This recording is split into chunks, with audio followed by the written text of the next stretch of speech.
Deux frères qui essaient encore de se faire à l'idée de la mort de leur père décident de racheter son vieux camion de collection.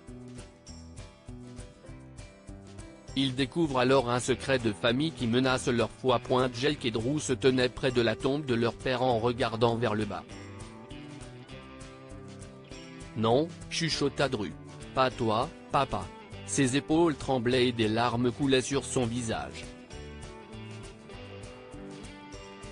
Jake a jeté ses bras autour des épaules de son frère et a pleuré. Les garçons de John Kincaid n'avaient pas honte de pleurer. Ils avaient été élevés par un vrai homme, un homme fort et aimant. Il est avec nous, Drew, chuchota Jake. Il est dans nos cœurs. Il me manque, soupira Drew. Tu te rappelles comment il conduisait avec une main sur le volant et son chapeau en arrière? Ouais, a dit Jake en souriant. Il fumait une cigarette et chantait ses stupides chansons country. Drew secoua la tête. J'aurais préféré qu'ils ne vendent pas ce vieux camion. Je l'adorais. Ce camion, c'était papa partout. Tu te souviens quand on est allé faire du camping et de la pêche dans ce camion? Et la fois où il a promis à la vieille dame Artenesse d'amener son cochon chez le vétérinaire? Ouais, a dit Jake en riant. Elle ne lui a pas dit que le cochon était malade. C'était papa, tu sais? A dit Drew en soupirant. Toujours prêt à aider, toujours gentil. Tu le fais paraître doux, s'écria Jake. C'était l'homme le plus dur et le plus fort du monde. Je pense que c'est sa gentillesse qui l'a rendu fort, a déclaré Drew. Oui, il était dur. C'était un vrai homme, mais il pouvait pleurer, il pouvait rire, et ça ne le rendait pas faible. Récupérons le camion comme nous l'avons promis à papa, a dit soudain Jake. Jake dit soudain, viens, on va aller voir Homer et on va le racheter. Drew a accepté, et les deux jeunes gens se sont dirigés vers le garage d'Homer. Hey Homer, a dit Jake. Nous voulons racheter le vieux camion de papa. Pas question, a dit Homer. Si est une beauté que je restaure pour moi. Il n'est pas à vendre. S'il te plaît, Homer, a dit Drew. Tu sais que cela représente beaucoup pour nous. Il regrettait de l'avoir vendu et nous lui avons promis de la racheter. Non, a dit Homer. Partez, j'ai du travail. Les deux jeunes gens se sont éloignés, anéantis. Je voulais, a dit Jake. Je sais que ça va paraître idiot. Mais je voulais allumer une cigarette et allumer la radio comme le faisait papa. Mais tu ne fumes même pas, s'écria Drew. Je sais, a répondu Jake. Mais ce serait comme un petit hommage, tu vois?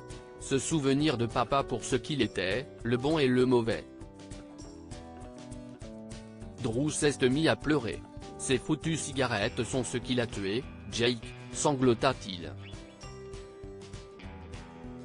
Il ne buvait pas, pourquoi devait-il fumer? Si est ce qu'il était, a dit Jake. Je suppose que c'était sa seule faiblesse. Si est une partie de lui, et nous l'aimions en entier, pas seulement ses bons côtés. Drew et Jake se sont procuré un paquet de cigarettes et sont retournés au garage d'Homer. Écoute, Homer, a dit Drew. Tout ce qu'on veut, si est s'asseoir dans le camion pendant un petit moment, pour se souvenir de papa. Nous vous paierons si vous voulez. Homer haussa les épaules et parut embarrassé. Allez-y. Ça ne me dérange pas. Drew et Jake montèrent dans le camion. Drew ouvrit le paquet de cigarettes et Jake activa le briquet du camion. La musique, s'écria Drew. N'oublie pas la musique. Jake a allumé la radio et la voix de Dolly Parton a envahi le camion. Dolly, s'écria Drew. La préférée de papa. Il s'est mis à pleurer, et Jake a allumé une cigarette qu'il a passée à son frère. Il a tenu la cigarette et a dit doucement, « Pour notre père, John, nous t'aimions. Tu nous manques. Nous allons te rendre fier. » Les deux garçons tirèrent une bouffée de leur cigarette et se mirent à tousser. Si est une chose que nous ne ferons plus, a dit Drew. Mais cette Dolly.